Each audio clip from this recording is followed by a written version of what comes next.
Welcome to the last chapter. I somehow don't believe that. Anybody else?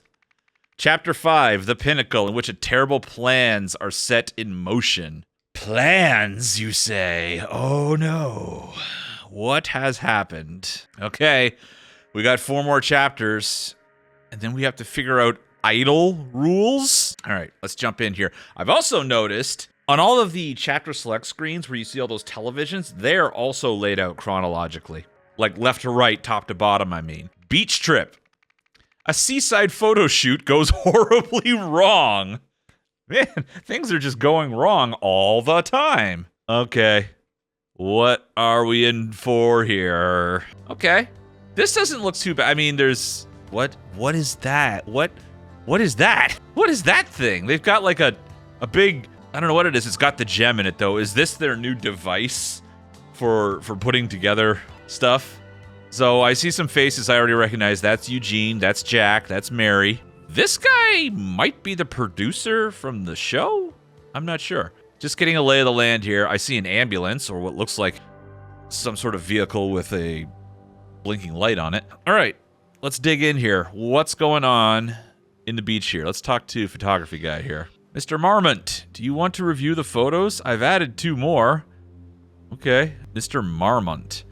That's Eugene. Eugene Marmont. That was his name, if I remember correctly. So, are they shooting like a commercial for like a soda commercial or something like that? Because I see lots of bottles of soda, and I see a lot of bikini models wearing hats and outfits and umbrellas that all have the same color as the soda. So, also this guy looks familiar, but I can't place him. First photo. Okay, so the girls all have distinctive.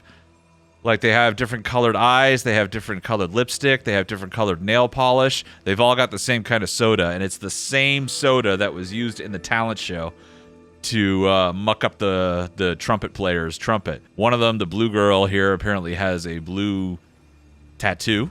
Blue flower tattoo. Gotcha. Okay, so another shot of the gals. Looks like there's the blue one with their blue flower tattoo. What are we supposed to be taking away from this picture, I wonder? Let me just really look for some clues here, guys. The photographer's got a note in his pocket for Thursday's shoot. So it is a Thursday. We need beach props, 2 O-Range 6-packs. I guess O-Range is the name of the soda. A camera so we can recreate the scene later. Mary Westlake. So Mary Westlake, we know who she is. She's the gal right here. And she is part of the science team here. Okay. Oh, one of the sodas here is more orange than the other sodas are. 2 of the sodas here are orange, one of them's empty. Who drank what? Did somebody drink something they weren't supposed to, I wonder? Mary, what do you have to say? Hey, the shoot is over, we're packing up. We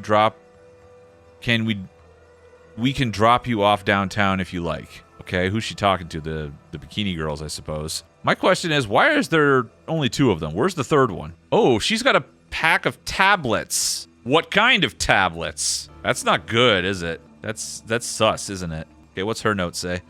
O-Range commercial shoot on Thursday out Southern Seastone Beach. Beach spot reserved for 2 hours from 10 a.m. Staff: the idiot, me, King to create visuals for the board, Nowak to take care of the idol. So, okay.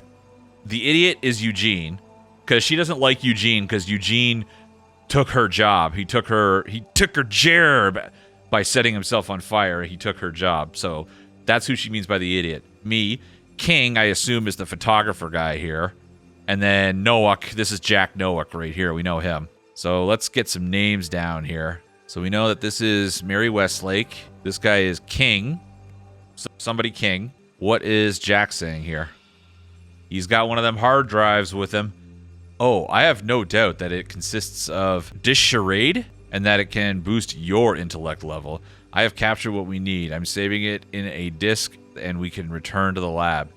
So they're capturing memories here because we know that's what they've made the idol do, and we know that that's what the idol does now. Yeah, because there's like a Lumerian data disk, which is like a hard drive that holds memories. And they're using the idol to capture memories. So I wonder if they're setting something up here to capture some memories so that they can, like, mind jack people or like do some sort of like Minority Report bullshit or something like that. Who knows? What does Eugene have to say? Damn, youngsters almost ruined the shoot. Stupid Sandra should have given us better models. She should try some Genius. It boosts intellect and it's full of disarcarade. Have you tried it? Yeah, okay. So Genius is maybe the tablets that she was talking about? I don't know. Oh boy. Oh god, what are we doing with Mr. Machine here? Oh, it's got the pieces of that they were testing out in the lab in it. So, from what we know, this is take memories. That's what this setup is meant to do. And they've got a jewel in here with a circle and a dot in it. We remember from the last chapter that circle and a dot is only like a moment, I think. Like 1 minute. So they're just taking 1 minute worth of memories here, I think. I don't know what of or to what end. Oh, we can go inside this ambulance here. I bet you the third girl's in here like dead or passed out or something. Yeah. Whoa. Yeah. She's something, all right. She's got her head in the box. Okay, we'll come back to that. Let's put a pin in that for now. Elder has questions. Yeah, so does the game. That's what we're here for, to solve these questions. Okay, so Darius, take another picture of me. Can't we do just a little more? We're having such a great time. Darius, I believe, is the name of the photographer. So let's throw Darius's name in here. We know the names of these two guys already. We know Jack Noack, and we know Eugene. We don't have his name yet, but we know that this is Eugene, whatever his name is. So you can't exactly see the gals' faces or their nails or whatever, so you kind of, I guess we have to identify these gals based off of details that we get from the photos. Oh, it's already over. Miss Westlake. This has been one of the coolest photo shoots I've ever done. The models seem to be having a good time. She's got bracelets on her arm there. So let's have a look at these photos. So Bracelets is the green girl. Oh, and we got so many names. Holy mackerel, that's so many names. My goodness. Okay, we're gonna have to really figure that out. We've got some bags here. Who's got what bags here? They're all colored as well. So we've got a briefcase with some pills. Pills here. Oh boy, there's all the names. Pam Campbell, Jennifer Gibson, such and so on and so forth. We've got smokers and non-smokers and their heights. So if we've got smokers and non-smokers, let me see the photo of their fingers again. Who's got like nicotine stains or whatever on their fingers? Can't really tell from that photo. Also, Blue Girl's got the pearl earrings, it looks like. So this is Blue Girl because of the pearl earrings. Plus she's got a blue streak across her hat. And I think Green Girl was with the bracelets. Yeah, Green Girl had the bracelets. So this is Blue and Green Girl, and Red Girl is in the ambulance with the box on her head. Smoker, smoker, non-smoker. We've also got heights. Can we tell from this guy's photos how tall everybody is? Like, the tallest appears to be Green Girl. All right, getting ahead of myself here. What's in this Lux catalog?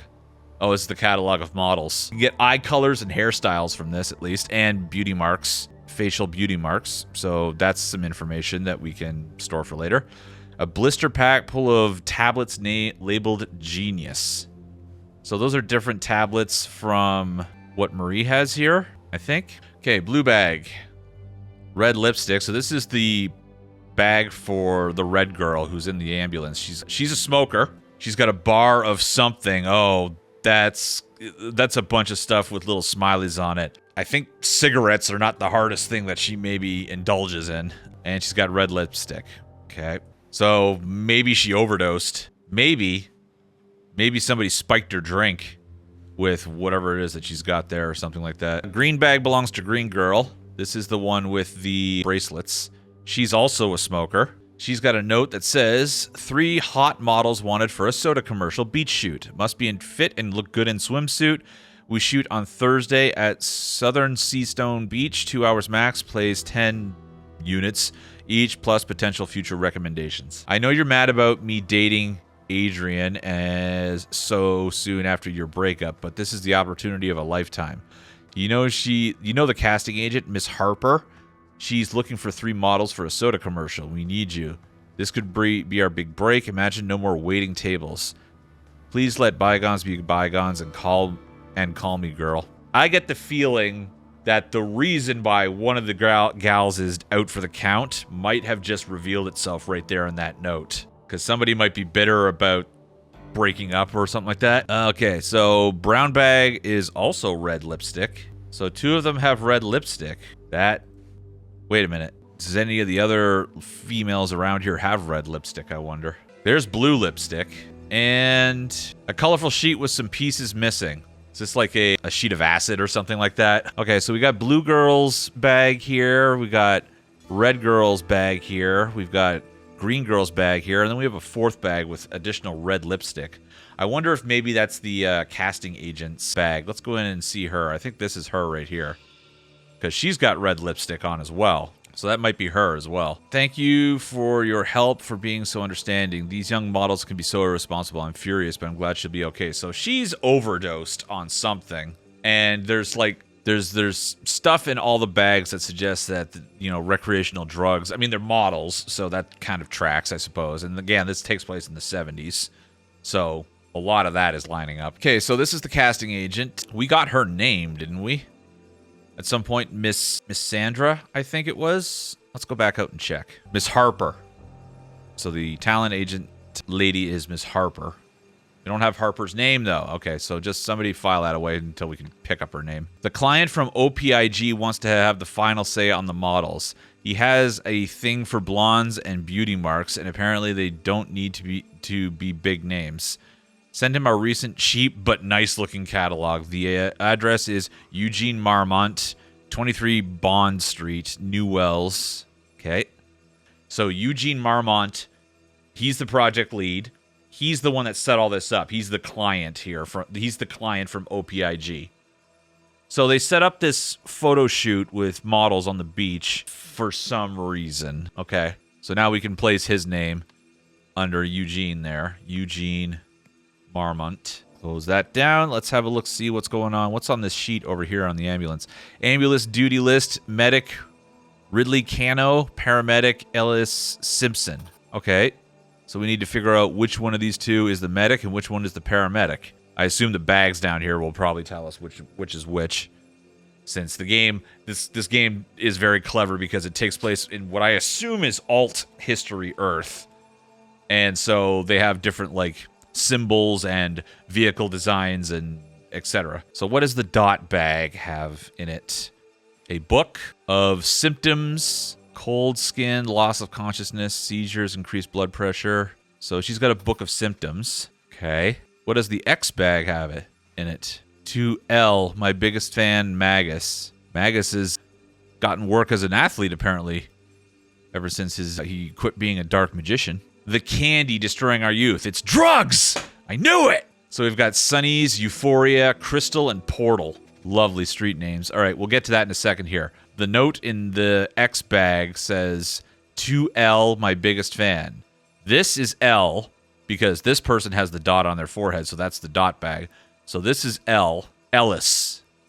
So Ellis Simpson is this guy. So I just want to get these names locked in before I forget them. Ellis Simpson, he is the paramedic. And then we have this lady here, who is Ridley Cano. She's the medic. Got it. All right, what happened to the poor gal stuck in the... What the hell kind of device is this? I swear I don't use drugs. I'm a professional actress. Ugh, I don't understand anything. My memory is fuzzy. Her memory is fuzzy because her memory was stolen, right? 5 breaths per minute. Girl, you are lucky. You could have been much worse. Take this moment in and think about what you're doing with your life. Garbage like that will destroy your health. So I don't think that the game is trying to maybe lead you down the path of, did she get drugged or was she messed up by some sort of, by the idol crystal? Who knows? But we've reached the point now where we have all the information. Now we have to put the pieces together. Apparently, the normal respiratory rate for an adult at rest is 12 to 18 breaths per minute. She's doing 5 breaths per minute.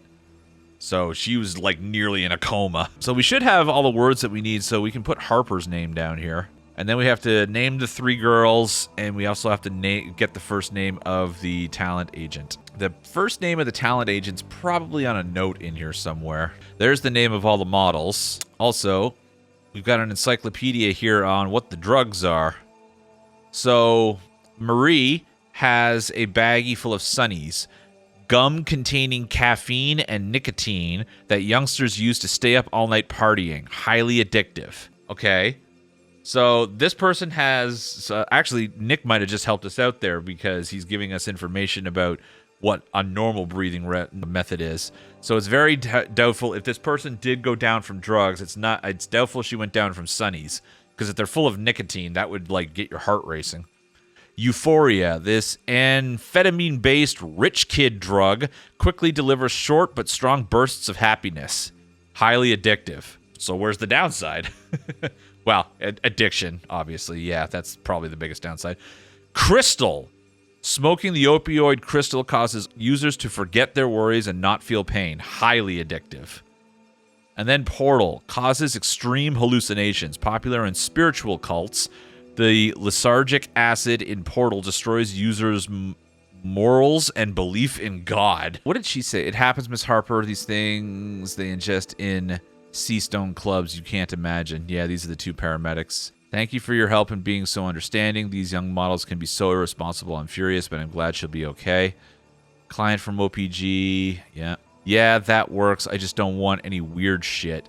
EM. EM. Is that Eugene? I mean, Eugene Marmont is the only one that has EM initials so far, unless one of the gals has it, but I don't know why she would have it. Okay, let's start digging into stuff here. So we've got, on the beach here, we've got 2 orange bottles that are half drunk and 1 empty bottle. She's drinking a bottle. She looks like she's drinking a bottle, at least over here. Does that person have a box for her head? No, she's got a box on her head because supposedly she's overdosed from drugs, so it might be like a respirator. It's helping her control her breathing. So we have to identify who these girls are and who these girls are, and whether or not they're the same girls. I think they are, but it's hard to tell. So we have to identify that. We also have to identify whose bag belongs to who, and then we have to do the events page. The events page I usually leave for last. The briefcase belongs to the manager because it's got a catalog of all the models in it. So, yeah, the briefcase would belong to the manager, I think. Harper, her name is. I don't think we know what her first name is. Miss Harper, yeah. That makes sense. So, for bags, we need to know their names. Okay. There's a note saying that send the catalog to Eugene. Oh, there's a note saying that send the catalog to Eugene, so maybe Eugene had the catalog, so maybe that's you're saying that could be Eugene's briefcase? That actually makes a lot of sense. Good call. Yeah, you know what? That makes a lot of sense now that I think about it too, because we have to suss out who like all these belong to the women, because there's lipstick in every single one of them, but 2 of them have red lipstick. And I think one of them belongs to the manager. So yeah, this is probably Eugene's briefcase. Good call. So this is Eugene Marmont, and I think the conservative... let's have a look at these bags here. Which one had just the red lipstick in it? Yeah, this one. I think that's the talent agent's bag, because all it has is the red lipstick in it. He has the pills that he was talking about. You should try some Genius. Genius is not on this list. So he's got the pills that are also not on this list as well. So those are pills, they even are labeled Genius. Yeah, you're right. So yeah, okay, locked in that this is Eugene's briefcase. Got it. The blue bag belongs to the smoker with red lipstick. According to the photos, red lipstick girl is the one with the short hair. She seems very excited. She's also the one that's in the ambulance. So, and her symptom right now is that she has very low rate of breath and her memory is fuzzy. Now, her memory being fuzzy, though, could have something to do with the fact that we're hanging out with the OPIG guys, and we've established that they like to fuck around with people's memories here. Talent agency Lux. Could that be the agent's name? Lux Harper? You think so? That's Lux catalog. Okay. Is Lux one of the names that I can throw down here? So that's the thing. Lux is not one of these names that I can use in Mad Libs, so I don't think that that's the case. Good guess, though. Blue girl seems to be having a good time. A green girl here is also having a good time. We've also got the machine here, which is taking 1 minute of memories. It's set to take 1 minute of memories. And that was apparently the aim of taking 1 minute of fun memories from these gals and storing it on a hard drive. Sandra, you're right. There it is. That's what you were talking about, Shady Cat. Stupid Sandra should have given us better models. There you go. So, yeah, Sandra Harper. That's the name of the agent. Okay, I think to figure out the girls' names, we need to just basically cross-reference the information from these two pieces here. Whether or not they're smokers, their height, facial features, eye color, hairstyles, etc. Although hairstyles may not necessarily help us, but facial, because hair can be changed. But facial features and eye color, I think, will probably help. Thing is, we never see any of the girls. Oh, yes, we do. We see the girls' faces here. So, red girl has a beauty mark, and she has hazel eyes. And if we assume that this blue bag is red girl's bag, so she's a smoker. So, this is kind of like playing Guess Who, you know? Who amongst here has beauty marks, hazel eyes? Where is her beauty mark? Is it on her cheek? Yeah, it's on her cheek. So, with that being said, I think for red girl, we were going with either Sasha Hill or Amy Wood. So, does either Sasha Hill or Amy Wood smoke? Sasha Hill's not a smoker. Amy Wood is also not a smoker. Shit. Well, there goes my fucking theory. Unless I've got the bag wrong. So, Sasha Hill and Amy Wood are our two contenders for the red girl. She has a bag here with red lipstick and no cigarettes. Maybe this is red girl's bag right here. And Harper's bag is the other one? Maybe Harper was the one that brought drugs? I don't know. This is twisted. I think maybe going after the red girl is the wrong call here. So green girl here in the middle, she seems to be taller than any of the others. She's got blue eyes, no beauty mark. So of the girls with blue eyes, there's a lot of them. Most of them have blue eyes. Am I able to look at the photo as well? Here we go. Green girl, I think, might be Jennifer Gibson, Wendy Marshall. Yeah, it's either Jennifer Gibson or Wendy Marshall, because Vicky has a beauty mark, Pam has a beauty mark, and the rest of them don't have green, and Debbie has a beauty mark. So it's Jennifer Gibson or Wendy Marshall for green girl here. Round nose. Yeah, there you go. I didn't even think of the nose, looking at the noses. Good call. So green girl is Jennifer Gibson. Round nose and straight hair. I don't exactly trust the hair, but the nose is the nose. So going back to red girl then, who are our contenders for red girl? Sasha Hill or Amy Wood? I'd say Amy Wood. Yeah, I'm leaning more towards Amy Wood. She's got more of a round jawline than Sasha, so I'm going to say red girl is Amy Wood. Yeah, and blue girl, hazel eyes, no beauty mark. So Eve Robertson. Eve Robertson looks pretty close to me. In fact, I think it has to be Eve Robertson because the other hazel-eyed girls have beauty marks. So Eve Robertson and Amy Wood in the middle there. All right, we got the girls. So going back to our names page here now we can identify the gals here. The one with the respirator on is Amy Wood. The blue girl here is Eve Robertson. And the umbrella gal here is Jennifer Gibson. Awesome. We're doing it, guys. We're figuring it out. Now we have to figure out whose bag belongs to everybody, though. Well, green bag belongs to green girl. That makes the most sense because it's the only one with green lipstick. So where are the gals again? Green bag belongs to Jennifer Gibson. Red bag, I think, is the one with the blue lipstick in it. Yep. So red bag belongs to Eve Robertson. Now we just have to figure out who... I think that Harper might have the blue bag with the drugs in it, and the conservative bag here might belong to Amy Wood. Let's see if the game likes me throwing that down there. And what was talent lady's name? Sandra Harper? Yeah. So Sandra Harper even brought drugs, despite the fact that she's chastising somebody for taking drugs. Although maybe they're for her. I don't know.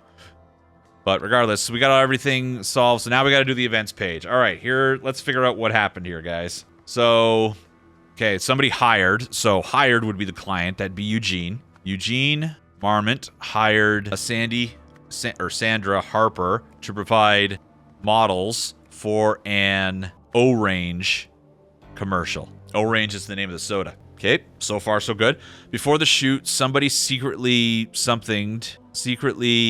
added a drug to the O-Range to make the... Or this could be somebody secretly added something to something else. Secretly added something to the orange juice to make the models happy. That's not a bad call. Before the shoot, somebody secretly... Wait, did Sandra do it? Because she's got the happy drug with her. Remember, she's got...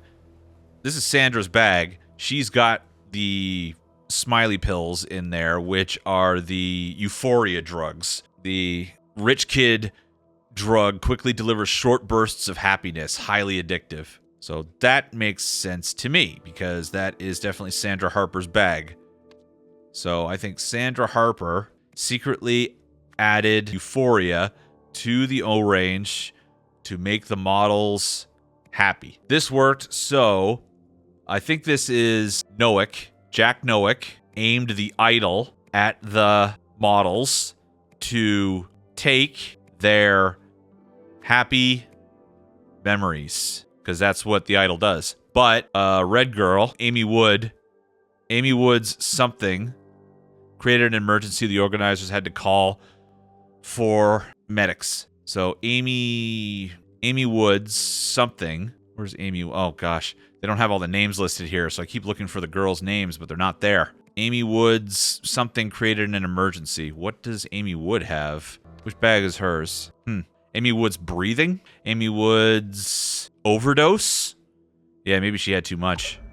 Okay, I'm close. Oh, allergy. Okay, well, it didn't say that's no. Maybe let's go back with happy. Okay, so it was allergy. You're right. My bad. Where did we learn that she had an allergy? Oh, her allergy is deduced from her symptoms. Right, there's a book there that I didn't go too far into reading that book on what symptoms were caused and everything, so that probably would have sussed it out. Okay. So, you have solved the scenario. Eugene and Sandra conspired to spike the naive young model's drink with euphoria to capture their memories of feeling immense joy. However, Amy had an allergic reaction to the drug and almost died. Lovely. All right. So that happened. That's kind of a downer, yeah. Okay, so what is this thing going to give us information about? Idol guide. Oh, God, we're getting more information about this idol now. If it's cool, it's not full. If it's hot, it's not. Who wrote this? Dr. Seuss? If there's juice in the tank, it's only for awake folks or something blank. To act upon, keep matter button on. What the hell? Okay, so this is a message to Jane. I'm trying to think if I remember who Jane is or if we even know a Jane. We know a Marie, obviously. Please don't design that poster Eugene sent you notes for. Oh my God, this is Eugene, isn't it? Yeah, Eugene is such a dumbass. He's the guy that set himself on fire and failed his way up into being like project lead. It rhymes, so it must be true. No, that's not true. Throughout the entire game, we've seen this crystal be different colors. And I was starting to think that there were like two different crystals. But no, the crystal changes color based off of what state it's in, apparently. Please don't design that poster Eugene sent you the notes for. He showed you what he gave you guys in the art department, and while all the information is correct, he worded it like a complete buffoon. Great. So we had to try and suss information out based off of this idiot's cocktail napkin scribbles. Good gosh. This is the Glass Onion all over again. I've got to get back to the helm and right the ship. I know I said this was a short straw project, but it's actually got interesting now, and that moron's way out of its depth. Gotta love nepotism. Anyway, rant over. TBC over drinks. We can trade corporate war stories and try to remember why we joined this dump in the first place. So Jane is another person that works at OPIG, I think. All right, so Mary is wanting to get back in charge of the Idol project because interesting things are starting to happen now. She's just got to wrestle control away from Eugene, the idiot. Also, his notes here are probably going to come in handy when we have to try and solve whatever this is. And this is just a big motherfucking black box full of you have no idea what this is yet. Great. Okay, so that was the beach trip. Now we're going, if the rules of continuity are maintained from chapter to chapter, then I believe, because the TVs are always laid out in chronological order, left to right, top to bottom. So that happened. So what happened before that? Some argument, it looks like. Boardroom brawl. Here we go. A fight breaks out at OPIG headquarters. I can't imagine why. Oh boy, here's some familiar names and some familiar things that we've seen. We've seen him before. Okay, she's just gonna keep splashing that water over and over and over again, isn't she? Goodness me. So there's this scene, and then we can go upstairs? What's upstairs? Okay, they're doing stuff with the idol. it looks like. There's Marie and Tim in the background. There's Eugene, Jack.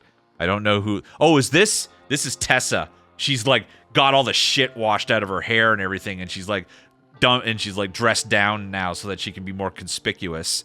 She's not all done up like in her historian outfit anymore, I don't think. Okay. So Jack, Tessa, Tim, Marie, Eugene. I don't know if we know Mr. Camera Guy here. We'll find out. And then there's the boardroom. And I know that we've seen this guy before. He's like the head honcho of this entire company, I think. What's going on in this boardroom? Why is Angry Lady so angry? Like, very angry. All right. Blue Glasses Lady is very angry. She's very angry at the blonde lady over here, who also has a matchbook and cigarettes. Blue Blend cigarettes. We've seen several people with Blue Blend cigarettes. And a matchbook with a heart house on it. Okay. We're getting clues. What does the telephone tell us? It's just a speakerphone. Okay. All right. Maybe the speakerphone. I don't know why that's significant, but I don't care because I like this part of going into a new scene where you're just looking at stuff and, what is that? That's interesting. It all comes together later on, you know? That's any good murder mystery or any good mystery story, right? The first half of the story is just noticing stuff that doesn't make sense or doesn't fit anywhere or whatever, and then you're just like, later on, it's like, oh, that's what that's for. What's President Guy saying here? Ladies, please, consider the bigger picture here. Don't you see what this means? We'll reach every home in Hesperia. Oh, shit. This guy's rocking a little bit of a master plan here. He sees the big picture on everything, because he wants to, like, see if he can beam this idol's power through like television waves or whatever. That could be devastating. What's Glasses McBald here have to say? Oh my, should I be writing all this down too, sir? Oh, he's got the meeting minutes and a blue pen. A blue ballpoint pen. All right, so what do we got here in the meeting minutes? Board meeting. We have a date. Yes! I was looking for that. Okay, so this is April 26, 1976.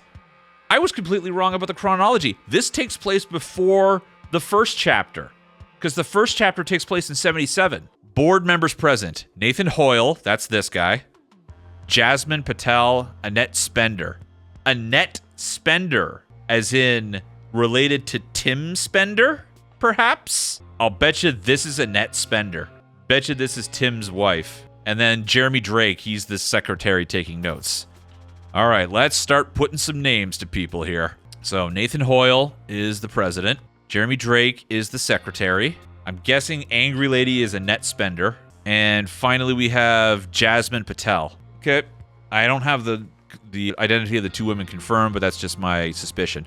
Proceedings. Meeting called to order at 11 a.m. Video link established. Outbound phone link established. Inbound phone link faulty. Idol demonstration started. And then all went crazy. What's the speaker tell us? A mounted television speaker. Fine. What's going on the TV here? Television is showing a live broadcast. I wouldn't be surprised at all if maybe the idol beamed some memories to the members of the boardroom here, and that's why passions are now high. Makes some sense. Okay, let's jump up into the actual broadcast room here and see what's up. So first we have this note over here. It's just an empty notepad. That seems like a curious detail. Why would that just be sitting there? I wonder. Okay, here's the phone. It's got a busted cord on it, though. Okay, interesting. Who is our camera guy here? Oh, he's an intern. Of course he is. Now that's some good gossip. Wait, how was I affected when I'm outside the zone of influence? Because maybe they got the zone of influence wrong. Okay, I don't know who camera guy here is. So there was no audio going out because the audio cable wasn't connected, but there was video. That's why, if we go back up here, that's why they don't have audio. Gotcha. What does Marie have to say? Marie Westlake. Don't worry, Mr. Spender, sir.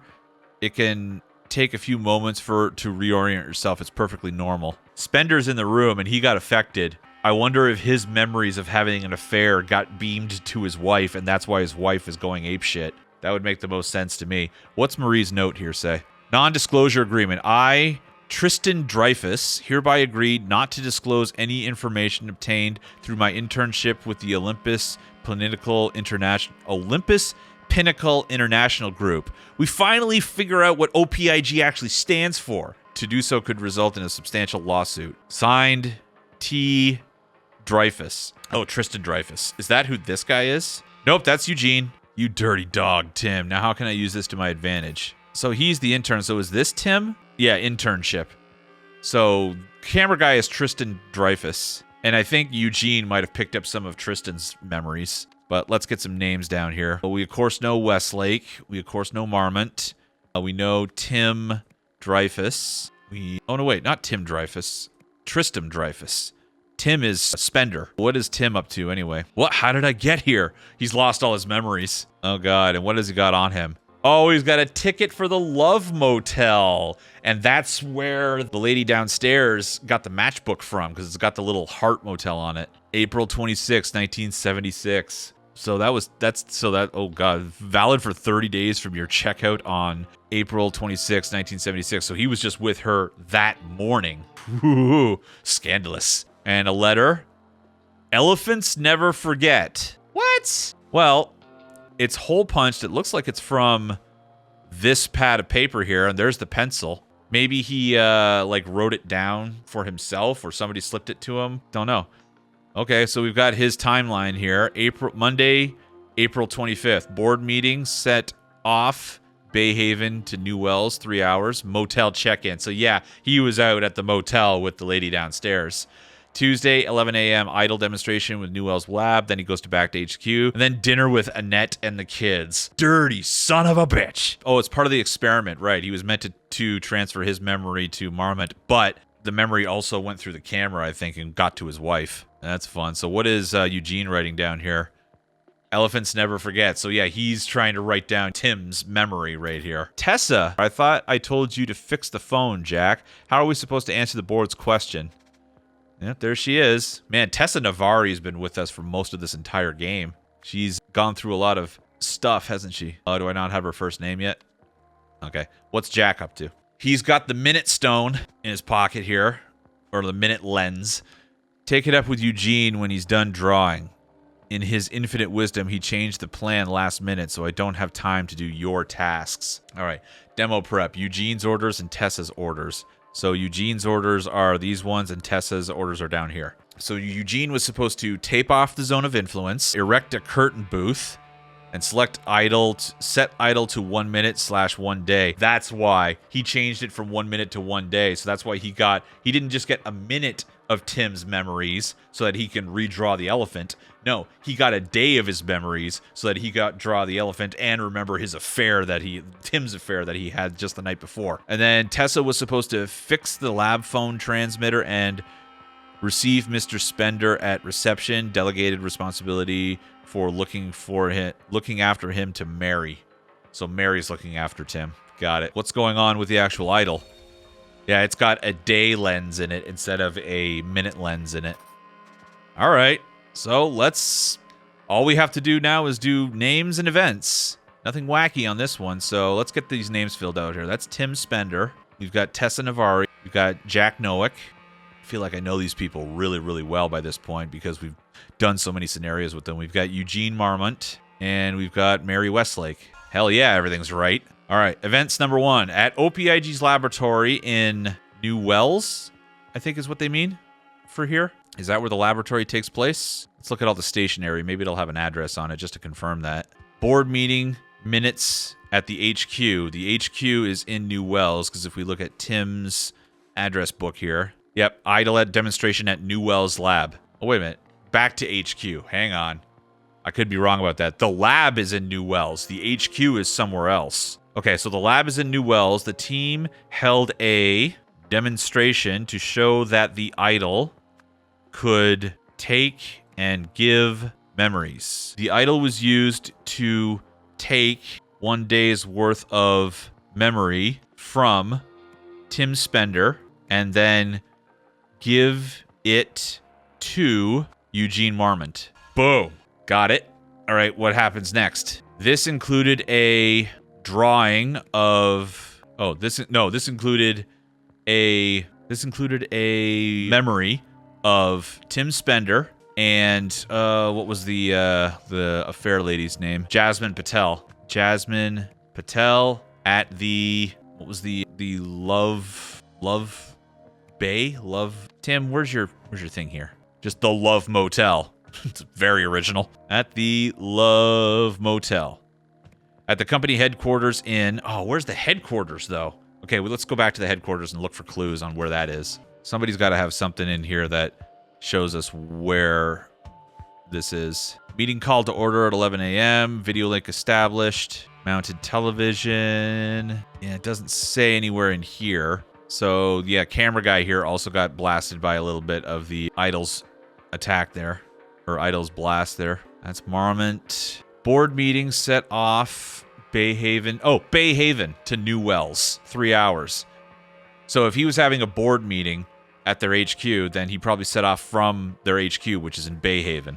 Got it. At the company headquarters in Bayhaven, the board received this transmission, demonstration, premonition, memory via a live broadcast, prompting a net spender to attack Jasmine Patel. Boom.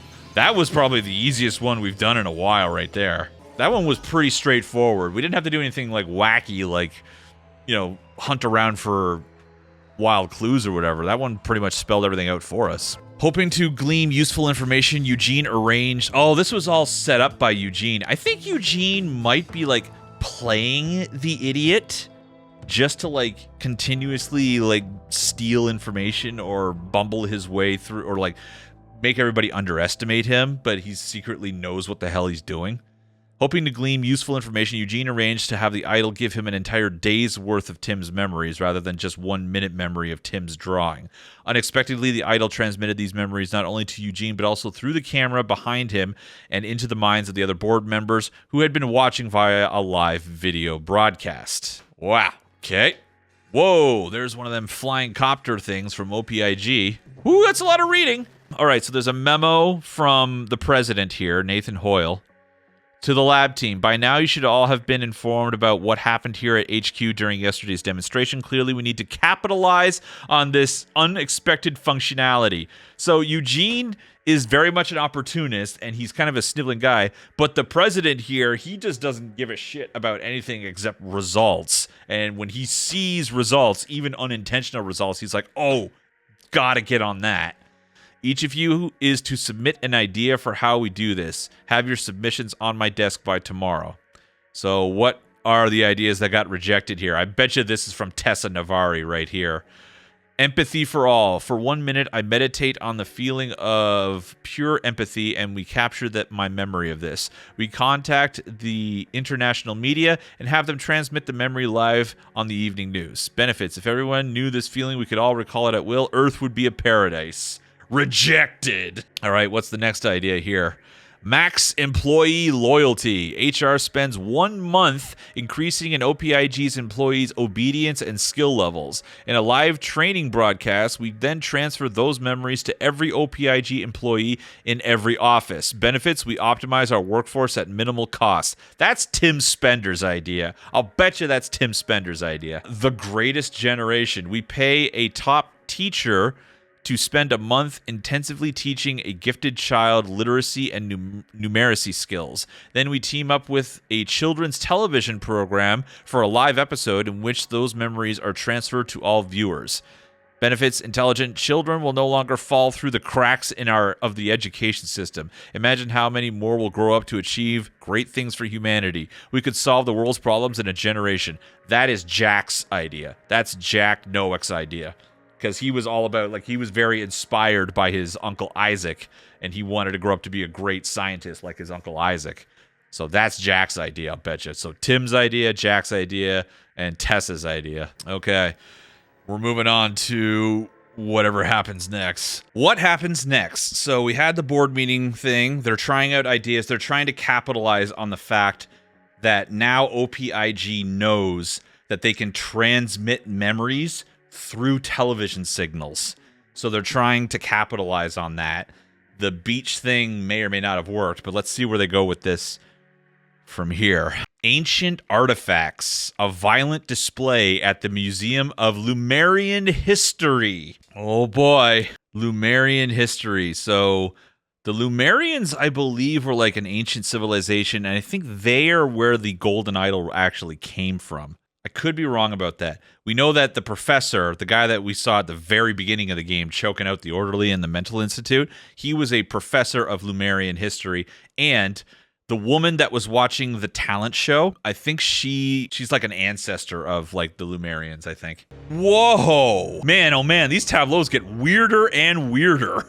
What is this, a sci-fi show or something? God, okay, Doctor Who got way weird in this universe. Okay, so we've got the idol here, an entertainment console from Turmoil era. Children do not touch. Like other ancient Lumerian technologies in this museum, this device no longer works. So all the ancient Lumerian devices. So this is a museum of Lumerian stuff. Oh, but they brought the idol with them. Maybe they're trying to steal memories from using the idol. Because they brought all the different lenses. They brought the 1 month, the 3 days, the 1 day, and the 1 minute lenses for the idol. And it looks like they're trying to tape them all together. So they're trying to go, like, steal a lot of memories. I wonder if they combine or I wonder if they compound each other. Is this Jack? Yep, that's Jack.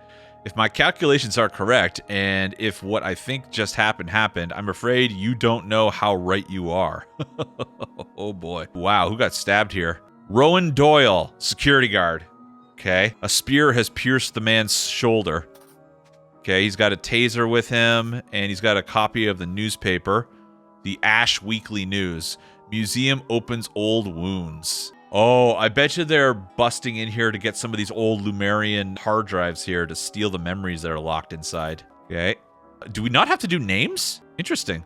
Or maybe we don't have to do names yet. I assume we have to do names eventually. What is this over here? What is that? That's a bloody bug thing. I have no idea what that is. But it was smashed out of this glass chamber here. Product design trends throughout the ages. Warning, display alarmed. Guards on the premises at all times. Could be a spear gun, maybe. Warrior Psyche by unknown artist. This abstract statue depicts Dushtan Locke, a prominent figure in ancient Lumerian mythology. Locke was said to have had an unquenchable thirst for violence and the ultimate mind for warfare. He definitely looks like he's standing in a spear-throwing pose, doesn't he? Oop, there's a very full hard drive. That could be what they're here to steal. How could he do that, Jack? It's so unlike him. I think I've seen her before. Didn't we see her at the auction? I think she works here at the museum. Pretty sure she works at the museum here. I can't be certain, but she looks familiar. Oh, and she's got a letter from Aurel Toussaint. We know who that is. He's the professor of Lumerian history. I read about your new seal display. Want to know what it really is? My colleague Jack and I can show you. Just let us bring something we've been working on to the museum after hours one night. Oh, you might have bagged your first piece of ancient Lumerian technology that actually works. Call me and we can set a date. Aurel Toussaint.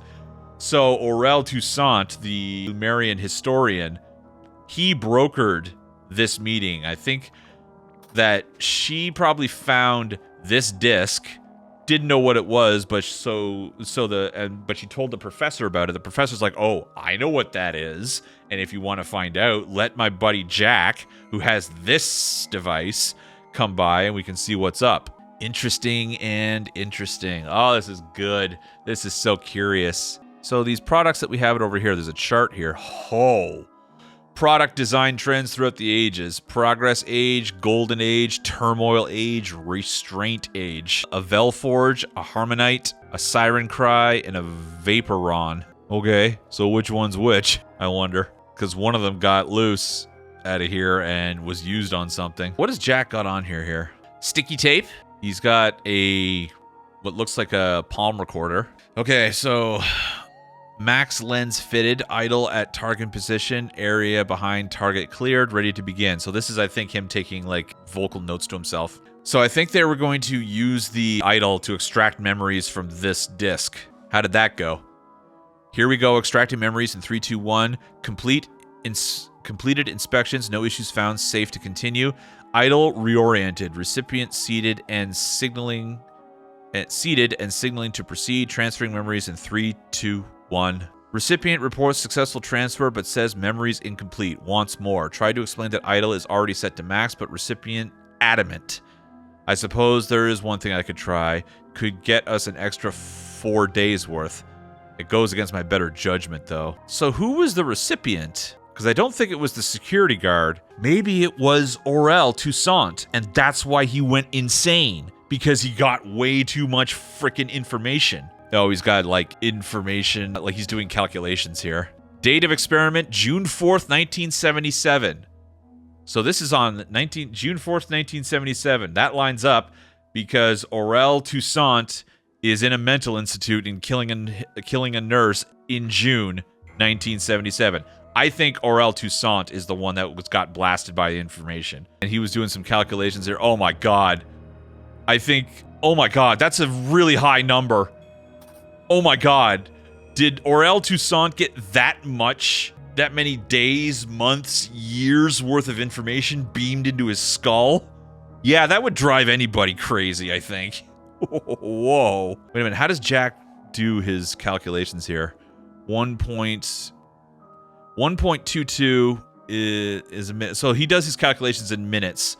So, according to this, Aurel might have received over 340 billion minutes worth of information.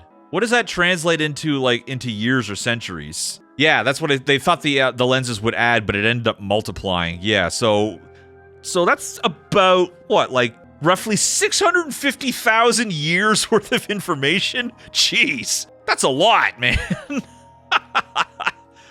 Okay, so I think we know why Aurel went nuts. That finally explains that mystery. So, what does her notes say here? Wait a minute, did we finish with Jack's notes here? Yeah, so Jack thought that, like, he could add an extra 4 days. What he ended up adding was an extra 650,000 years. Wow, that's insane. I love it. I love how crazy this story is getting now. So what's her notes? Aurella, I think, is her name. So this scene doesn't seem to be concerned with us trying to identify who these people are, because there's no names there. We just have to identify the events. So what does her tape recorder say? Did it work? I believe so. The feeling is less imposing than I imagined. My thoughts remain my own, but yes, I can also see Echo Senkuma's memories clearly and on demand. Okay, well, what do you see? Start right at the beginning and spare no details. We have all night. Let me see. The furthest back memory, it appears to begin partway through our conversation. I'm missing vital context. Noak, I need you to look into something for me. So this is Toussaint being like, Noak, give me more power. While he works on that, let me try another memory. The most recent day, perhaps. Okay, let's see. I appear to be some sort of sentinel. I mean, Echo Secunda is. My task is to protect Lumeria from itself. Fascinating. A beam of light connects me to a strange device. There is a gem on my forehead that was supposed to prevent me from lying, but I found a way to deceive it. This is starting to remind me a little bit of some of the chapters that were DLC packs from the first Golden Idol story, because the first Golden Idol story, if you played the DLC packs for the first Golden Idol game, it goes all the way back to, like, I think, like, the 16th century, and they, like, explore the origins of the idol and what it can do. I've become very thin, and I was supposed to be the very thing I was supposed to be fighting against. For that, I have suffered greatly, but I am not done yet. I will never surrender. I will make them pay. Whew, thank you. I got a little wrapped up in that one. Noak, how are you going with my request? So yeah, Toussaint was kind of like, I want more. And Noak's like, well, what if we just jam all the crystals together? Maybe that'll work. What is this TARDIS thing in the background here? Oh, boy. I'm sorry I asked.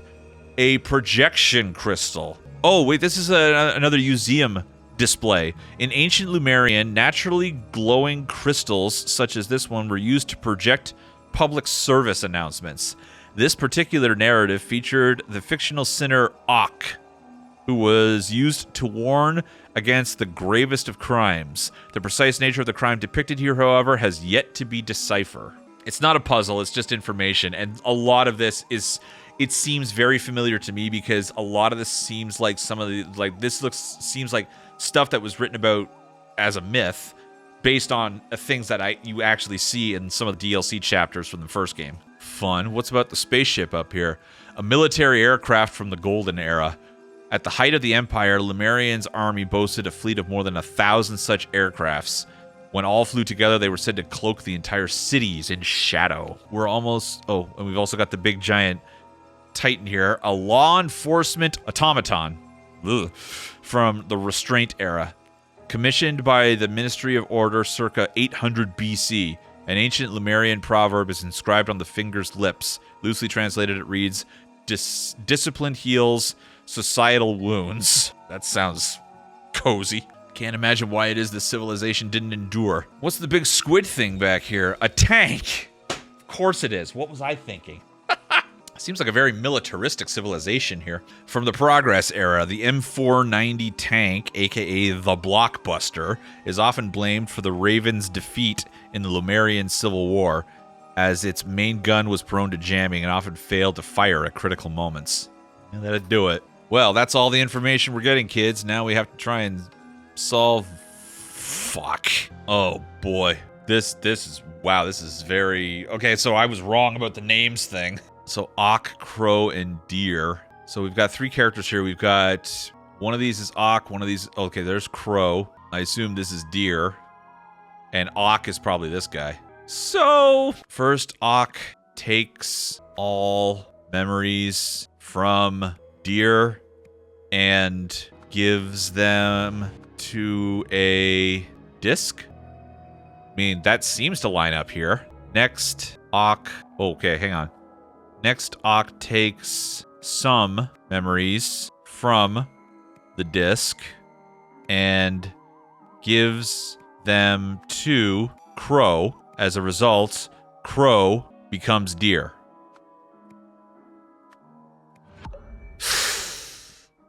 So close. What am I missing? What am I missing here? Oh, it is all memories. Okay, what threw me off there is that this disc doesn't empty out. The disc stays full of memories. But other than that, I got everything else right. Bully! Good for me. All right, so now we have to do the events page. Okay, so at the museum, somebody first used the something to... Something's worth... Okay, so at the museum, Jack Noack first used the idol to give 1 day's worth of... Who was Toussaint talking about when he said he was talking here? Echo Secunda? I think that's the name that we're going for here. Worth of Echo Secunda's memories from the disc and give them to Aurel Toussaint. But Aurel Toussaint wanted more. So Jack Noack used all the lenses together. Jack Noack thought this would add the effects of the lenses together. Instead, it caused the effects to multiply. What? Oh, damn it. Oh, why do I have spear there? You're right. Yeah, my bad. So what do I got? Jack Noack used the idol to give 1 day's worth of Echo Sekunda's memories from the disc and give them to Aurel Toussaint, but Aurel Toussaint wanted more. Jack Noack used all the lenses together. Jack Noack thought this would add the effect of the lenses together. Instead, it caused the effects to multiply. There's still one thing wrong here. Maybe I got the wrong duration here. 3 days? 1 month? 1 minute? 1 day, I think this is. Oh, to give 1 day's worth. Oh, to take 1 day's worth. One month's worth of memory? There we go. Yeah, you're right. So it was grammar mistakes. That was where I slipped up there. Oops. All right, so what happened next? Immediately afterwards, I think what happened was immediately afterwards, Aurel Toussaint grabbed a... What was the gun that he grabbed out of the case there? What was this? How are we supposed to know which of these is which from which era, I wonder? Well, hang on. The law enforcement guy here is from the Restraint era. This thing looks like it's from the Restraint era as well, because it has the same sort of design as him. So, what's from the Restraint era? The Vaporon. Dematerialized household organic waste matter. So is that what he grabbed? Grabbed a Vaporon which vaporized something. Because I think Toussaint, once he got blasted, he went apeshit with Lemurian information, ran over here, grabbed this, which we're thinking is a Vaporon, because it's from the Restraint era. I think he was going for a weapon. The weapons doesn't work. I think he was just like going apeshit, and he just ran over and grabbed it because he thought he could dematerialize these guys, but it didn't work. So then he resorted to just grabbing the spear and running. Why did the guard show up? Because he smashed through this display here. Displays are alarmed. The guards on the premises are at all time. So that's what happened. So he grabbed a Vaporon, which alerted the security guy, Rowan Doyle. That's what we're looking for here. When the Vaporon failed to work, Aurel Toussaint grabbed a spear, or not grabbed, threw a spear at Rowan Doyle and then fled. I thought I had it. Aurel Toussaint grabbed a Vaporon, which alerted Rowan Doyle. When the Vaporon failed to work, Aurel Toussaint threw a spear at Rowan Doyle and then fled. Makes so much sense, and yet it's so wrong. Why is it so wrong? What am I missing? What am I missing here? Maybe he turns into somebody else. Maybe he goes from being Aurel Toussaint and he turns into this Echo Secunda. Okay. I see what you were going for there, game. It took me a second or two to get there, but I got there. That's why, if we go back and look at that very first scene, that's why he's speaking in Lemurian speak. So, the disc contained Echo's entire lifetime's worth of memories. Because the lens's effect multiplied, the idol took all of these memories and gave them to Aurel Toussaint. This had the effect of transferring Echo's mind and personhood into Aurel's body. Suddenly finding himself in unfamiliar territory, Echo sought to defend himself and escaped. Gotcha. Okay, that one was a little challenging. Ooh, what do we have here? We have a statue of something. How the wise beaver defeated the wily wolf. Gather around the campfire, everybody, because it's story time. Long ago, a wily wolf planted a magic plum tree in the forest. It endlessly grew the sweetest plums. One day, a rabbit came by and wanted to eat them. The wolf warned him, "If you eat those, you will grow lazy and slow, and then I will hunt you down." But the plums were so tasty that the rabbit ate and ate until he indeed became lazy and slow. So the wolf caught him and ate him. More forest animals came for the plums. The wolf explained what would happen to them, but they did not listen. So the wolf got more prey. Noticing this, the beavers ran to the animal's king, the lion, shouting, "The wily wolf is tricking animals into eating the sweetest plums so that he can hunt them." "In my kingdom, that will not do," growled the lion. So the lion chased the hunter wolf out of the forest. And from that day on, the animals ate all the plums they wanted. Hunter wolf. We have absolutely seen the name Hunter Wolf before. So that's jumping out at me right away. Okay, so last chapter, last scenario here. We still can't do anything on this screen. This big black boss battle of a puzzle right here is just like, no. Eat all your vegetables first, then come and see me. Steelside Warehouse. Dark experiments at the docks. We have come full circle. I remember the Steelside Warehouse. That's where Isaac Noack was found dead, I think. Near there, I think. Or he was going there or something like that. So yeah, we're coming full circle here. I love this. I love this. I love this. I love this. I love this. Holy shit! What is going on here? God, it looks like Dredge in the background. Okay. And we can go inside the warehouse where we can go into the boat too. There's a lot to explore here. Oh, the warehouse has a lot of stuff. And the boat has a lot of stuff. And there's a party going on the boat. Oh boy. Okay, settle in, everybody. This is a big one. Let's solve some shit. What's in this container? Oh, it looks like a homeless shelter. Ooh. So if these docks are like where the homeless people hang out, remember back in the beginning parts of the game where like the homeless people started showing up dead with like that red eye, red curse thing? So this room has got a brown container in it. Glad I went in there to discover that. Thanks for that, game. Wait, is there something else in here? What's in the brown container? Oh, maybe look inside the container, Dan.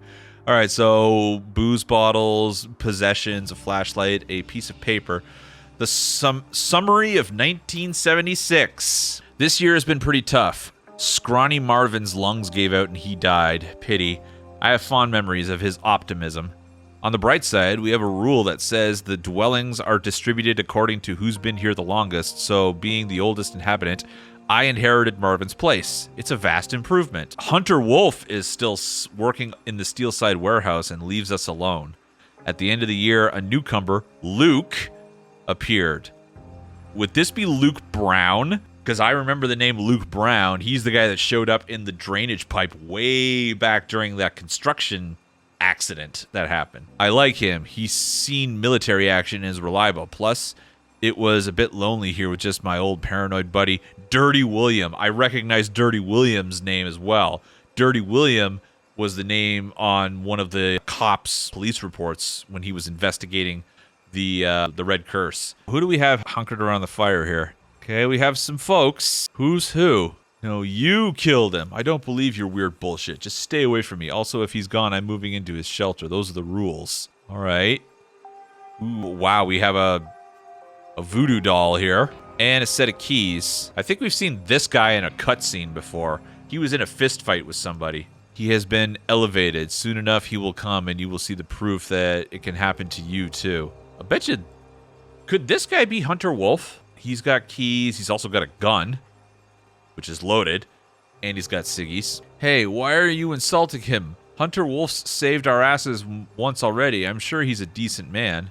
Okay, so maybe not. Maybe they're all talking about Hunter Wolf. This is like the boss battle puzzle because there's so much stuff in this one scene here. This guy's also got a key. I will welcome him with some music. I hope he brings drinks for his brothers. So, who's Luke here? Is this Luke? One of these guys is Luke Brown, who was the dead guy we found way early in the game, I think. I might have to go out and check out other scenes. All right, so let's jump into another container here. This person's living it up.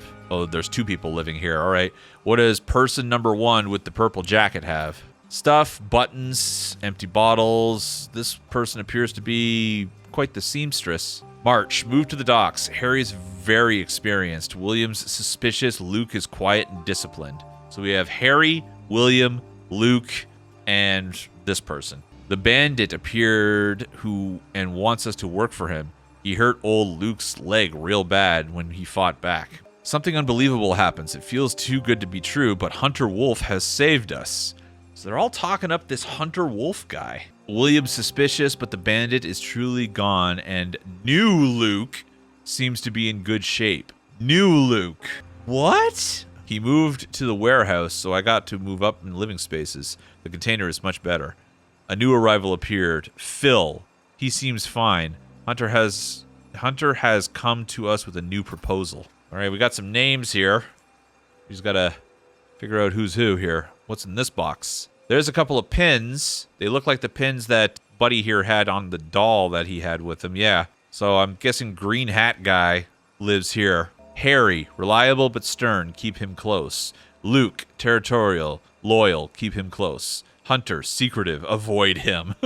Orion, has few needs. Keep him close. Elijah, dangerous criminal. Avoid him. Funny Phil, not that funny. Avoid him. So we gotta put some names to people here. Set of needles, and how to choose your dwelling from most to least important. Warm, secure from thieves, enough space, offers privacy. Gotcha. Well, this place has a little bit of security.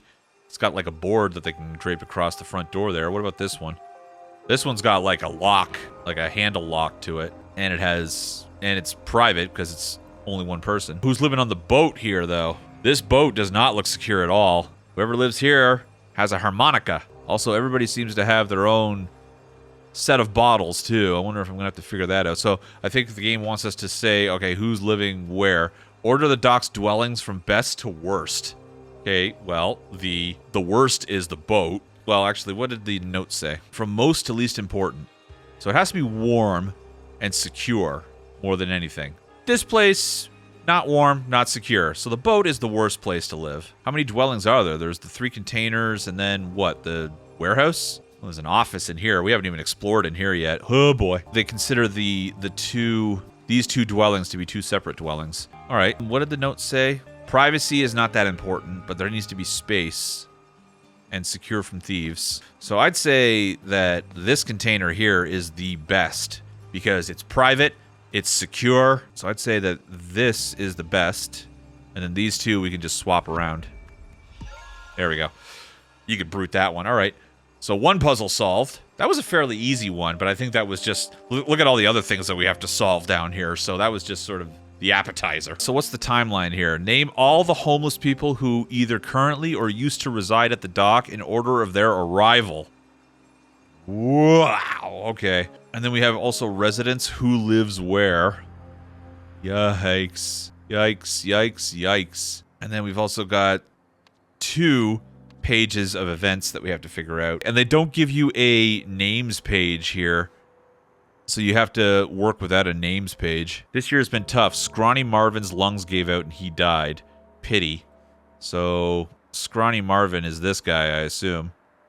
Because there's only 4 guys. There's only 4 spaces and there's 6 guys. Who resided where at the time of tonight's events? Okay. I will welcome him with some music. This is Harmonica Guy. I hope he brings some drinks for his brothers. The guy with the hat, he lives where the harmonica is. The boat, I think. Yeah. So you live on the boat. Boom. Whoever you are. And you're not Luke. Guy with the buttons in his hat. I'm guessing he's the guy with all the sewing shit. Yep, that makes a lot of sense to me. So you live there. Cigarettes, a gun. What do you have? Oh, wait. You've got all the pins, though. Oh, no, wait. The sewing guy didn't have pins. But you've got pins for your doll here. Where did those pins come from?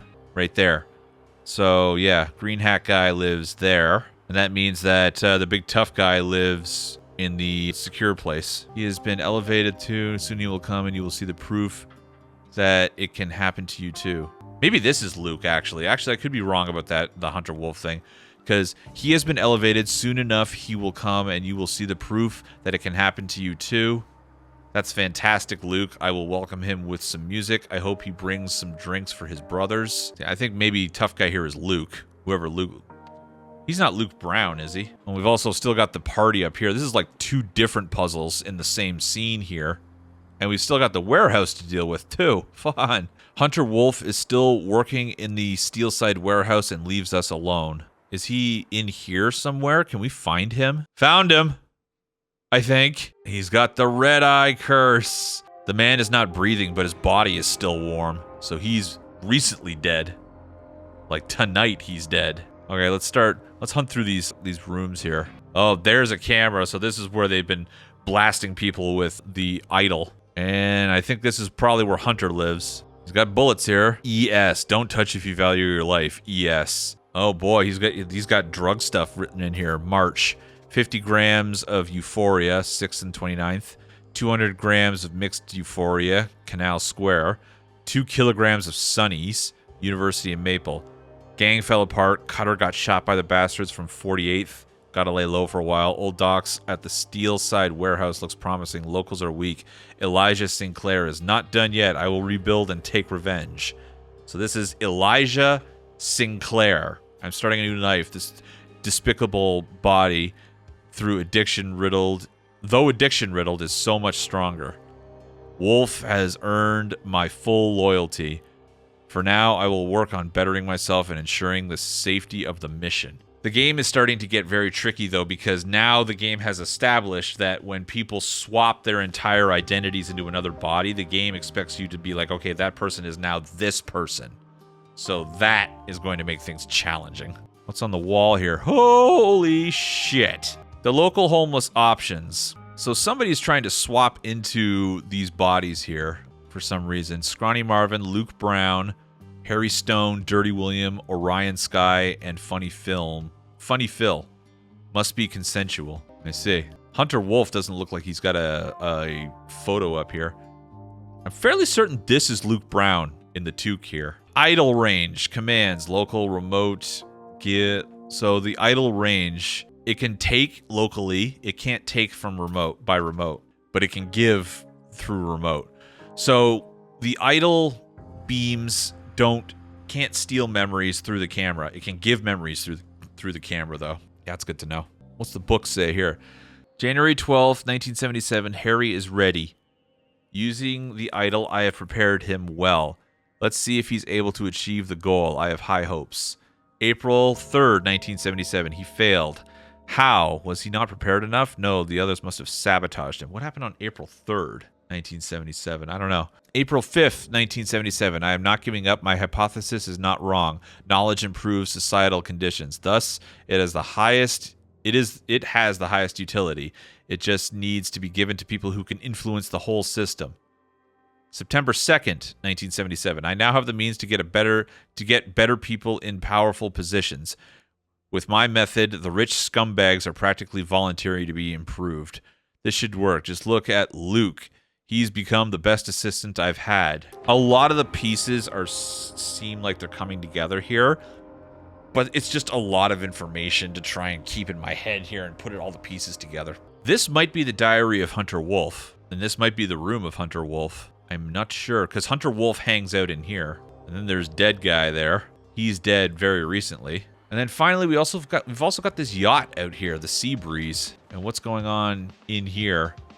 More TV shit. Dear connoisseur of more particular entertainment, thank you for your interest in our event and your prompt payment. To receive an authentic experience and avoid legal troubles, use the equipment enclosed to tune in at 9 p.m. on September 17th. You will see it happen live via broadcast, no recordings. And then we've got a bunch of snobs here, rich folk, a table holding an assortment of drinks, a hat with Cordelia, so they're playing like a murder mystery game or something like that. Oh boy, somebody sabotaged the synthesizer too, whatever that means. There's also a digital camera up here that's showing a recording of what happened. Oh my god, this is 6 different mysteries wrapped up in one here. What the hell? Jesus. Okay. I fear people will actually start working out instead of drinking my trash supplements. I see. Has Brothers Estates, 18 Banker Street, Newells. Brock. Okay, Brock, whoever you are. I fear women I date are more interested in my looks than my real estate portfolio. So I guess they're playing like the hats game. Find your inner child with Fairchild. Too stressed being a housewife and supporting your husband? Take a break and visit our 5-star de-stressing retreat. Again, remember, this is the 70s. Alt-Earth history 70s. I fear that Olivia will overcome her distaste for children and will want one of her own. Gabriel. NBB Television, head of public relations. This is just a deluge of information here.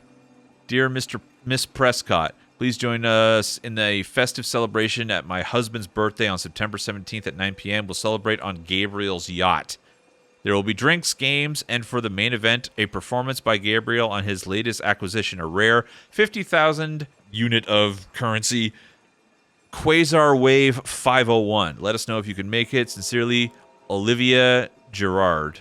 Gotcha. Right, it's my turn. Tell me, what is your greatest fear? I fear my daddy will stop funding my hobby business and I will have to start doing real work. Yeah, that would suck, wouldn't it, Arabella? Holy monkey. Okay, rich guy here. What are you all about? I fear my husband's next expensive toy will bankrupt us and we'll have to move to a smaller villa than Cordelia's. Get fit without breaking a sweat. Sterling's stamina fuel. Call to order. We have a bunch of people that we have to identify who they are, and we have to identify who they are pretending to be. So what do we try and solve first? Do we try and solve the party on the boat, or do we try to solve the bums, or do we try to solve... This is a lot. I think what happened here is they're playing, like, Mind Swap.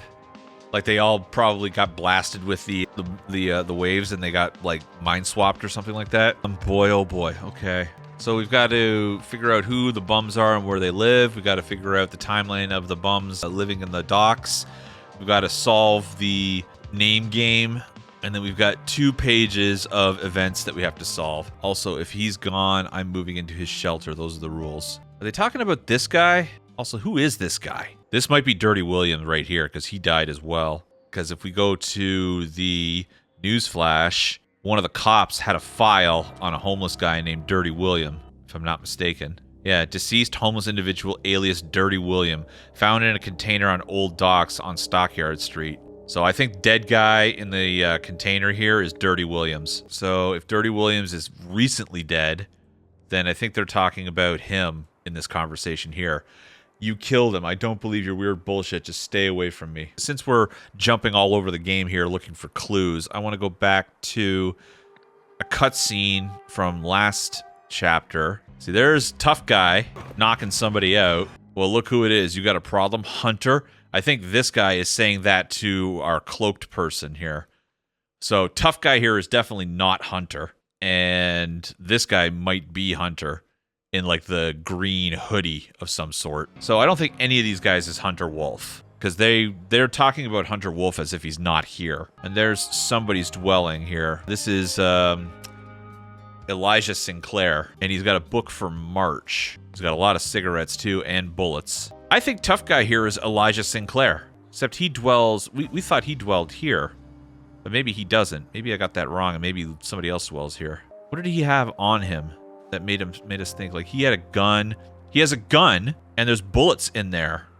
Yeah, he's Elijah Sinclair. So did Luke turn into somebody else, or is there a different Luke that I'm thinking of, or what the hell? First things first, when is this scene happening? This scene is happening on September 17th. Now, based off of that, we know that Elijah, the criminal guy, he's been here since March. Because according to this, he's got a book about March. What about Hunter here? Hunter has been here since January. So Hunter's been here longer than Elijah. So let's get these names on the board here. Elijah Sinclair. Okay, why is Hunter Wolf on here? Hunter Wolf doesn't live here. He's just here doing stuff. Who's Funny Phil? Funny Phil might be the most recent guy too, because he's been added to this list. So let's get Funny Phil's name on the board here. A new arrival appeared, Phil. He seems fine. I think Funny Phil is the most recent guy. Funny Phil must be the musician, because if he's the most recent guy, he's living in the ship, right? So finally, we've got a name that we can put to one of these faces here, because I think the guy wearing the hat is Funny Phil. Oh, hey, we got close here. I'm very close here. Elijah. So Elijah doesn't live at the docks? So is it Dirty Harry? Or not Dirty Harry, Dirty Williams that lives here. So Elijah doesn't work at the dock or live at the docks. That's what was throwing me off the whole fucking time. Oh my god. Okay, finally we've got a lead on how to proceed here now. Because now we have a list of all the people that have lived at this dock. So now we can start sorting out where they lived. So Funny Phil definitely lives here. So Scrawny Marvin is dead. Dirty William is dead. Harry Stone must live up here. Luke Brown and Orion Sky live down here. And then Funny Phil lives on its own. Because he's the newest. Shit. So Harry Stone is the dead guy. For some reason, I thought Harry Stone was Dirty William. I don't know why. I'm getting like 80% of the way to every one of these solutions, and then I am just stumbling and scrambling my way until I just trip into the right answer. All right, we finally got the homeless guys sorted out. So now we've got to go and deal with the people on the boat. Oh, man. Yeah, this is Golden Idol, all right. This is the hardest this game has ever got. Like, all the puzzles up until now, I've been like, oh, this is a nice meaty challenge, but I've been having a good time, you know, feeling my way through it. And as I said, you can usually get like 80% of the way through one of these puzzles and then just feel your way to the end. But this part here, you can't feel your way to the end. You have to stumble your way through to the ending. But now we got to play the name game here. Okay, so there are 5 party guests that we have to identify, even though there's 6 people here. So who are we not identifying? We're not identifying the lady here, the wife, because she's married to this guy. Oh, wait, we're not identifying him. Never mind. Wait, hang on. What? 1, 2, 3, 4. Okay, so we are identifying the wife. We're not identifying the husband guy. My bad. So each of these people has a name, and then they're playing like this name game where they've answered that they are somebody else. So Brock here. I fear people will actually start working out instead of taking my trash supplements. This guy here has supplements on him. Sterling's stamina fuel. So this guy is Sterling, and this guy had his name on his card. So Brock Sterling is the guy peddling supplements. See, this is a little easier because we just have a lot of information. We just have to put the pieces together. So Brock Sterling. So what did Brock Sterling say for his answer? I fear my husband's next expensive toy will bankrupt us and we will have to move to a smaller villa than Cordelia's. So he's answering as one of the women. And since there's only one married woman here, I think he is answering as this lady here. So this lady here is Olivia.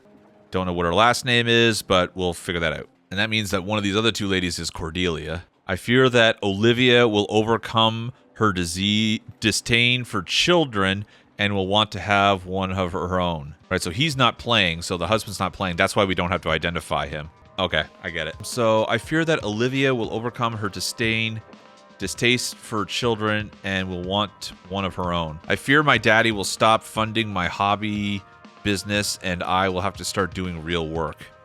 She sounds like she's answering for Arabella.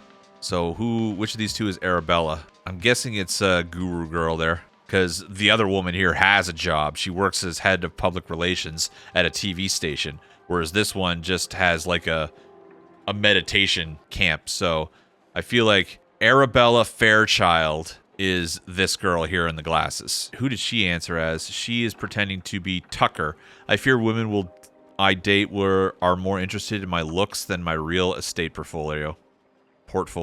Okay, well, she's answering for this guy here because he's a real estate agent. So that's Tucker.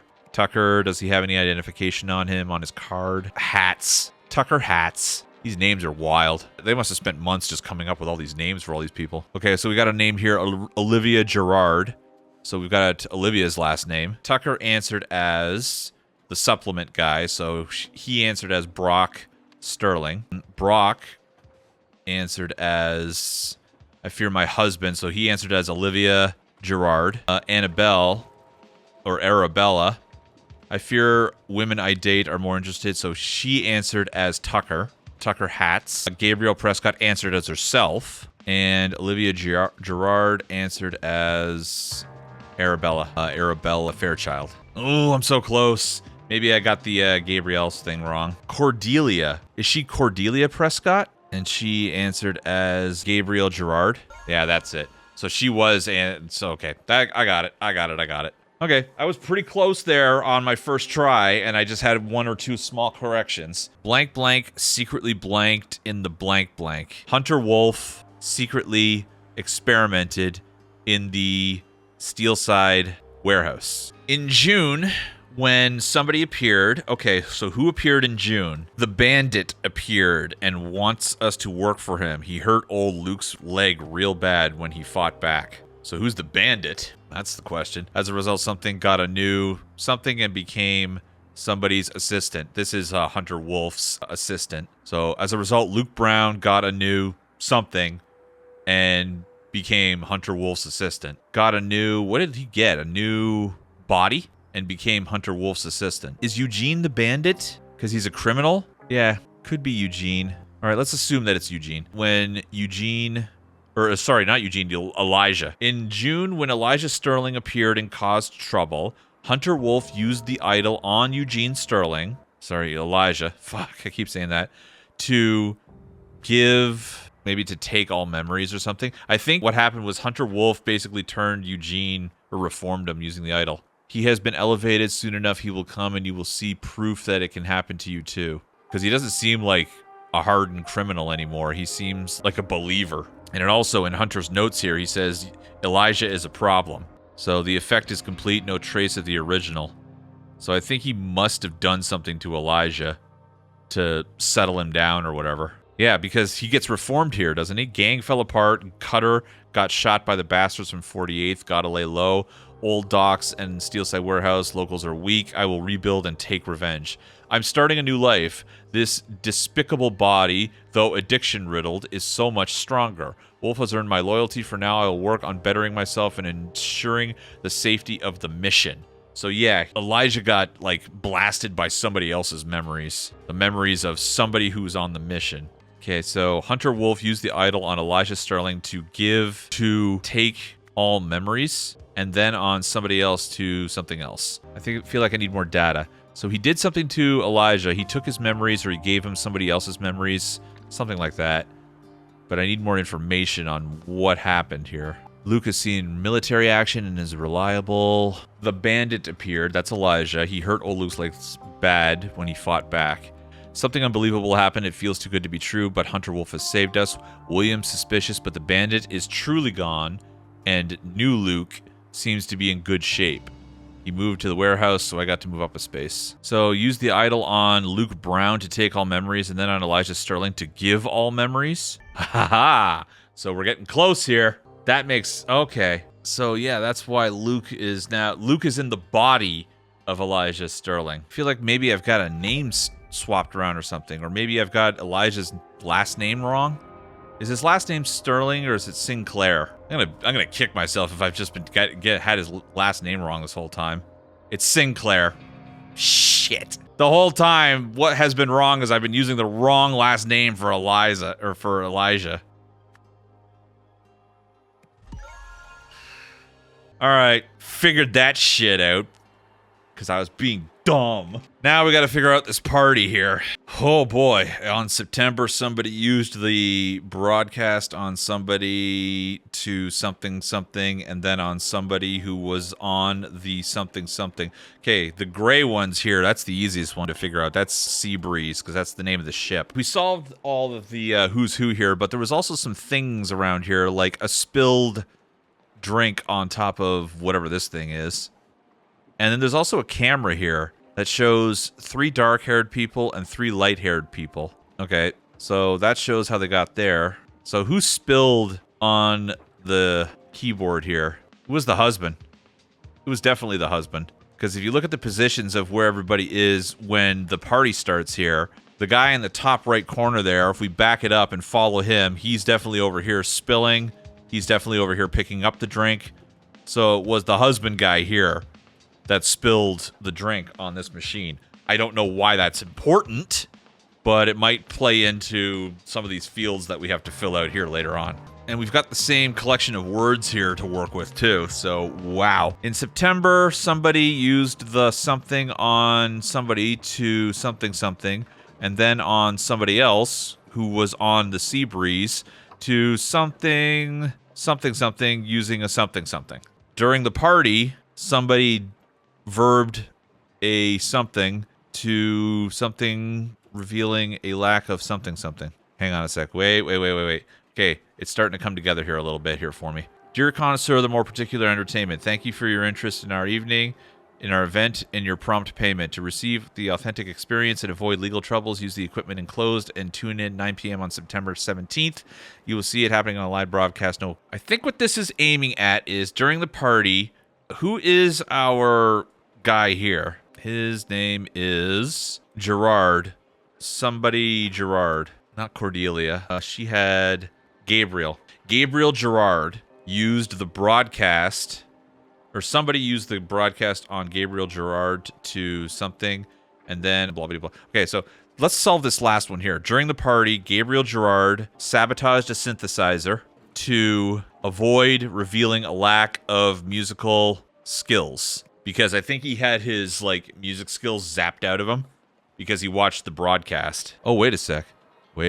In September, I think this might be Hunter Wolf used the idol on somebody to take all his memories, and then on somebody else who was on the Seabreeze. Hunter Wolf used the broadcast, or used the idol.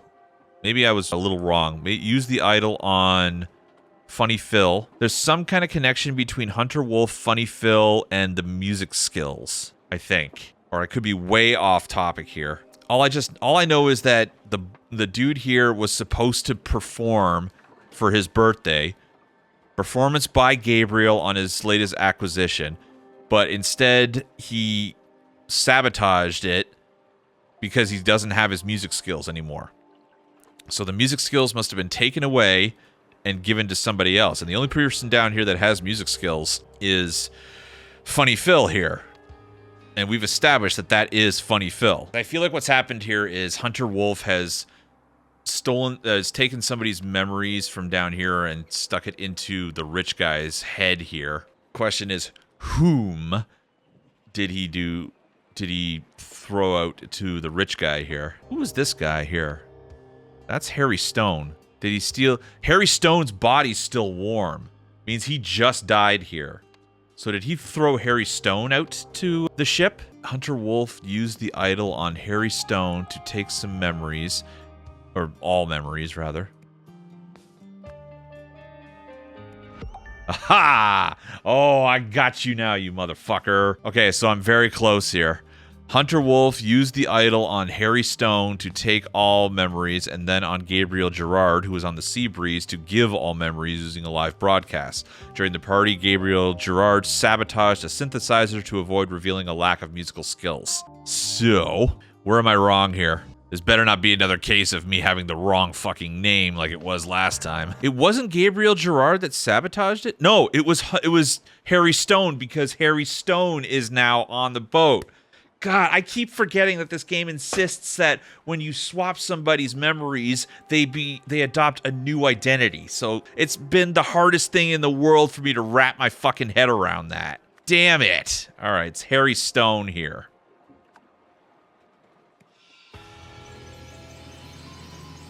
I know, it's not Gabriel anymore. I know. It's like they've taken 2 whole chapters to try and teach me that. It's just not sinking into my brain. That was a lot. Okay. Wow, we finished that. You have solved the scenario. When the bandit Elijah decided to extort money from the dock's inhabitants, Hunter Wolf set a trap for him, used the idol to replace Elijah's personality with that of Luke Brown's. A month later, Hunter Wolf remotely replaced Gabriel's mind with Harry Stone's. What does that lead us up to? Oh my god, what's going on up here? Homeless game show horror. A contestant died while filming the pilot episode of a new TV game show last night. Bum Wars. Oh, that's charming. Was billed as a hilarious upcoming series which homeless contenders compete for prizes in a series of bizarre challenges. This is getting dark. The victim, who has yet to be named, died in a shopping cart jousting trial gone wrong. New Wells TV said it made an error in judgment by funding the pilot. You think? But added that the show's creator, Gabriel Gerard, had a previously unblemished track record. That's because Gabriel Gerard used to be just like this socialite until he had his identity swapped out with Stone. Also, CEO U-turn shock. The CEO of Hesperia's largest clothing company baffled investors by voting against his own plans yesterday. Texilian boss Darren Dixon had previously put forward a motion to build several new factories in the East, ignoring concerns about pollution and wage exploitation. But a board meeting yesterday, Mr. Dixon voted to scrap the project. Despite this, the original motion sailed through 12 votes to 1. They both failed again. So they're trying to they're trying to swap out people with good ideas. Well, maybe the bum fighting thing is not a very good idea, but they're trying to put people into the positions of power by using the idol to swap people's identities. Uh-oh, what's that? Jack. Oh, this is a message to Jack from Mary. Yes, in light of our new discoveries, the potential for this technology to be abused should it fall into the wrong hands is scarily high. And our boss is an idiot. She's talking about Eugene here. But I am monitoring him, Tim, and Nathan. So everything's under my control. By the way, do you know where that moron has placed the empty square Lumerian disk? We should be careful when storing such things. Oh boy.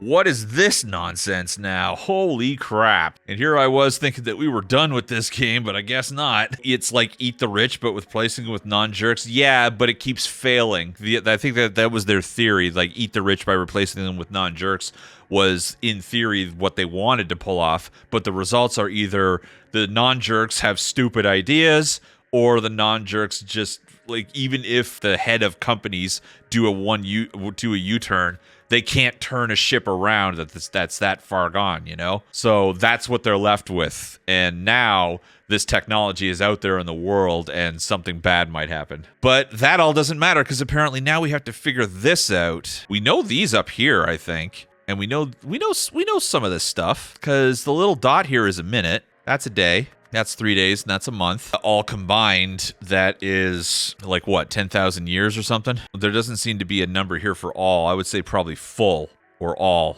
right? That probably makes sense. We know these symbols here. So the top one is take, the bottom one is, or the top one is give, the bottom one is take. This top symbol is memory. Bottom one is heat. Middle thing is transfer. Or no, I don't know if it's transfer. It might be all. Take and give go there. Red pips show how much memory is stored on a disk. Disks never deplete. Where is Eugene's stupid note here? If it's cool, it's not full. If it's hot, it's not. So I think a red jewel is full and a blue jewel is not full. When the crystal is red, the idle is full and the take command does nothing. When the crystal is blue, the idle is empty. To empty the idle, use the give command on either an... If there's juice in the tank, it's only for awake folk or something blank. On either an empty disc or a conscious person, I think this is supposed to be. On a conscious person or an empty disc. So that all makes sense to me. So what do we have to do here? Crystals, drag the picture onto the comic. So you've got a pink brain here, and then I use the blue crystal on you. And this is I think I got take and give mixed around here. So this says take all memories. Now all of a sudden you've got, turns into red crystal and an empty mind. There's a face and a mind here. Why is there a face and a mind? That doesn't make sense to me. The give memories command here will then give everybody pink brain, and no command here. What? What the hell is this comic trying to do here? Like, this guy's got a full brain, and we use an empty crystal on it, and we use the take all memories command. That leads to the idle being full, his brain being empty, and that's that. Then we use the give all memories command through the camera, and it transmits to a TV and gives everybody his brain, and they become that person. Oh, wait a sec. This is the setup here. So you've got blue brain, you've got yellow brain. Now this becomes empty, and now you've got pink brain and pink brain. Hey, look at that. I'm very close here. Why has this guy got a crystal in his face, though? That doesn't make any sense to me. Oh, wait, I think these are swapped around. Nope, I was actually more right there than I thought I was. Oh, the red cursed victim's eyes. Yeah, you're right. Okay, that makes sense. So, yeah, I think the comic is done here, so I might be wrong with something else here. So I don't think this is all. I think this is full or empty, all, give, take, person, disc, matter. Oh, wow. So I got almost everything on this page right except for that one thing. So, wait, is heat matter? That doesn't make sense. Like, heat is a reaction, isn't it? Well, I still am very proud that, like, I got all of these right instantly. I got all this right. I got all of this right. And I even got this right once I understood the red eye thing. With just moments to go before Albion Kings face the Returian Dragons, some 90,000 supporters have already taken seats in the Enclair Stadium in Newells. Uh-oh. Everybody's got these devices in their homes now. Across Hesperia and around the world, hundreds of millions more will be watching live as the Peel finals are underway. They're going to broadcast something, aren't they?